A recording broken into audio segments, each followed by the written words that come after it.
seu nome? Meu nome? Completo. Eu costumo responder essa pergunta com brasileiro, Sócrates brasileiro, Sampaio de Souza Vieira de Oliveira. Isso, secundário. O brasileiro é o mais importante do meu nome. Foi a grande felicidade do meu pai no meu nome. Olá, amigos do Sport TV. Raimundo Vieira de Oliveira gostava de ler os clássicos gregos, a tal ponto que batizou 3 de seus filhos com nomes da antiguidade: Sóstenes, Sófocles e Sócrates. Nome de filósofo, não de jogador de futebol, mas que caiu como uma luva em um jogador que será lembrado pela inteligência dentro e fora dos campos. A morte de Sócrates aos 57 anos mereceu destaque nos maiores jornais do mundo, como o americano New York Times e o francês Le Monde. Nas redes sociais, muitos jovens torcedores comentavam que não conheciam a riqueza da história de vida do velho ídolo. O Sport TV Repórter desta semana recorda a trajetória e a transformação de Sócrates. De um simples jogador que estudava medicina, ele passou a ser um personagem contemporâneo da vida brasileira.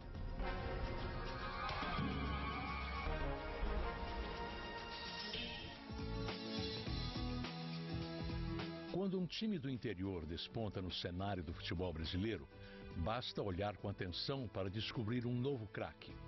No início dos anos 70, 2 times de 2 grandes cidades do interior paulista jogavam de igual para igual com os poderosos da capital: o Guarani de Campinas e o Botafogo de Ribeirão Preto. Conhecida como Califórnia brasileira, pelo calor e pela riqueza, Ribeirão Preto é uma das muitas cidades paulistas que cresceram graças aos trilhos da estrada de ferro mogiana, que levavam o café do interior para o Porto de Santos. Funcionários da ferrovia ajudaram a fundar, em 1918, o Botafogo Futebol Clube. O Botafogo chegou à primeira divisão paulista em 1957. 11 anos mais tarde, inaugurou seu grande estádio, o Santa Cruz, que já recebeu mais de 60 mil torcedores e onde hoje, segundo a CBF, cabem 29 mil. Nos anos 70, Ribeirão Preto tinha 200 mil habitantes. Hoje tem mais de 600 mil. Foi nessa cidade quente e apaixonada por futebol que o Botafogo montou um time surpreendente. E por tanta insistência da galera lá do Botafogo, eu me tornar profissional. O único objetivo que eu tinha era pagar a gasolina e a cerveja minha, que eu era terceiranista de medicina, né? Achava absolutamente improvável que eu pudesse conciliar as 2 coisas. No Campeonato Paulista de 1974, o Botafogo termina em 7º lugar e faz o artilheiro da competição, Geraldão, com 23 gols. Todos os times grandes da capital querem contratar Geraldão. Ele, porém, avisava: o Sócrates é quem prepara meus gols. Quando o Sócrates fica fora ou está em má fase, dificilmente eu marco. O Corinthians não prestou atenção no aviso. Contratou Geraldão para 75 e não levou Sócrates.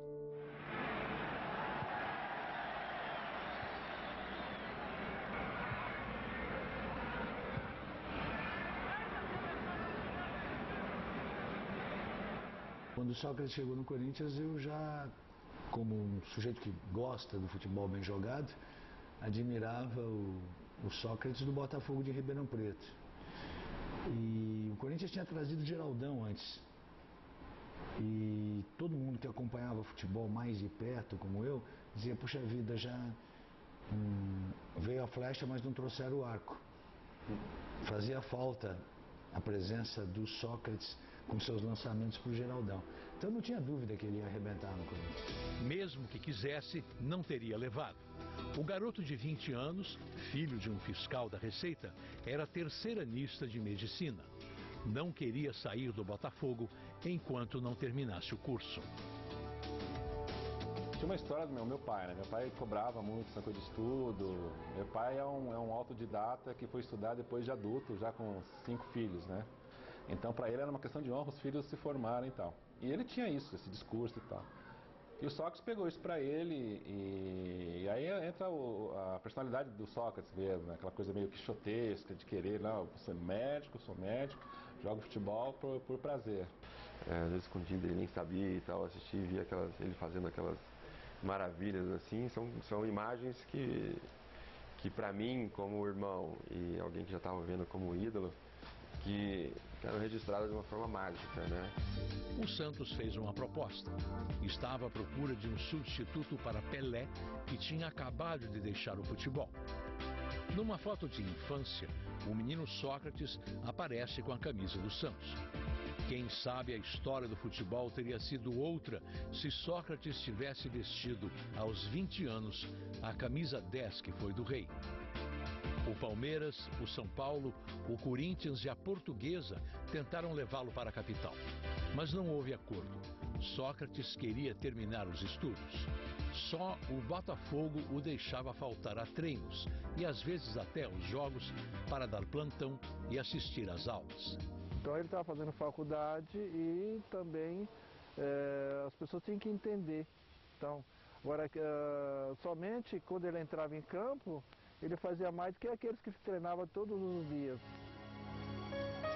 Muitas vezes eu não ia para concentração porque tinha plantão. Eu passava a noite no hospital e de manhã ia para o local da concentração. Mas em 77, Sócrates quase deixou o Botafogo.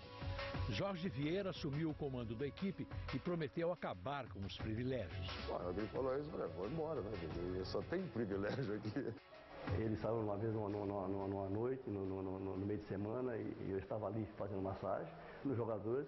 Quando ele chegou, o diretor foi falar para ele, que ele tinha aqui, acho que 20 anos, que ele não podia fazer aquilo. Ele disse para o diretor: na minha vida mando eu. Dessa porta para dentro, eu estou com o Botafogo. Dessa porta para fora, a vida é minha, eu paro de jogar. Ao ver o craque do time recolher suas coisas, Jorge Vieira logo mudou de ideia. No seu caso é diferente. Naquele ano, o Botafogo foi campeão do primeiro turno do estadual. E a torcida nas ruas, cantando e vibrando, grita os nomes de Sócrates, Zé Mário, João Motoca, Norico e os demais componentes da equipe do Botafogo. Sócrates se formou. Ninguém podia mais segurá-lo em Ribeirão Preto. Bom, agora que terminei meu curso, deverei me dedicar integralmente ao futebol, com horário integral, e com isso eu acredito que deva ter mais condições de mostrar meu futebol. Continua no Botafogo? Bom, agora temos que ver o aspecto profissional, mas a priori realmente devo permanecer em Ribeirão Preto e no Botafogo. O então presidente corintiano Vicente Mateus passa a perna nos clubes rivais e leva Sócrates para o Corinthians em agosto de 1978, pagando 6 milhões de cruzeiros, cerca de 2 milhões de reais em valores de hoje. Só na época que ele realmente formou, aí que foi aquela história com São Paulo já estava negociando com o Botafogo, e o Mateus chegou abruptamente, chegou lá e falou com o Botafogo, falou com meu pai e já trouxe ele para São Paulo. Sócrates desembarcou no Parque São Jorge, livre de carregar nos ombros o peso do jejum corintiano de 23 anos sem títulos, quebrado um ano antes com a conquista do Campeonato Paulista. E desde o começo, ele brilha no Corinthians.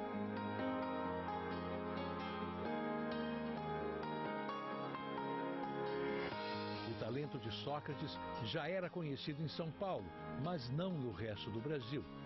Tanto que o técnico Cláudio Coutinho nem cogitou chamá-lo para a Copa de 78.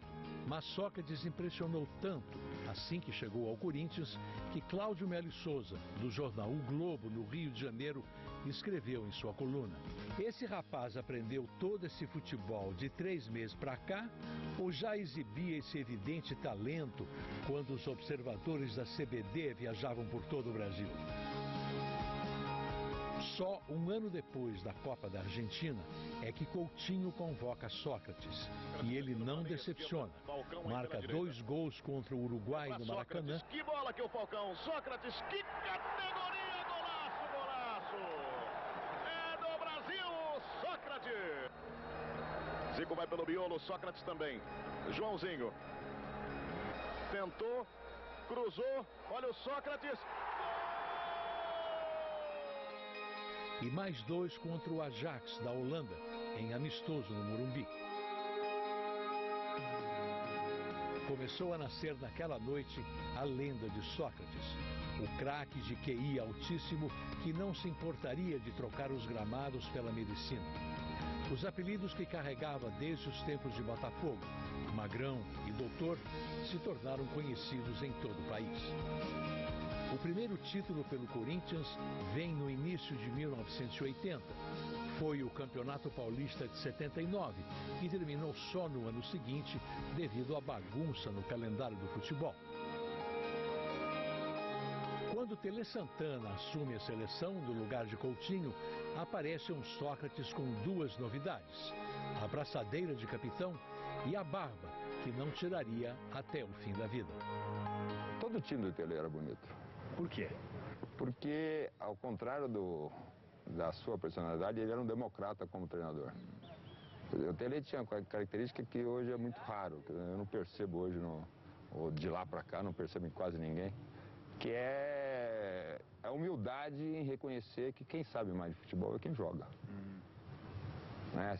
Então ele escolhia os melhores jogadores e os fazia trabalhar como insanos, né, juntos, para que pudessem criar uma forma de jogar única, a forma que fosse adequada para esse grupo de pessoas. Quer dizer, é montar uma sociedade a partir da liberdade de cada um.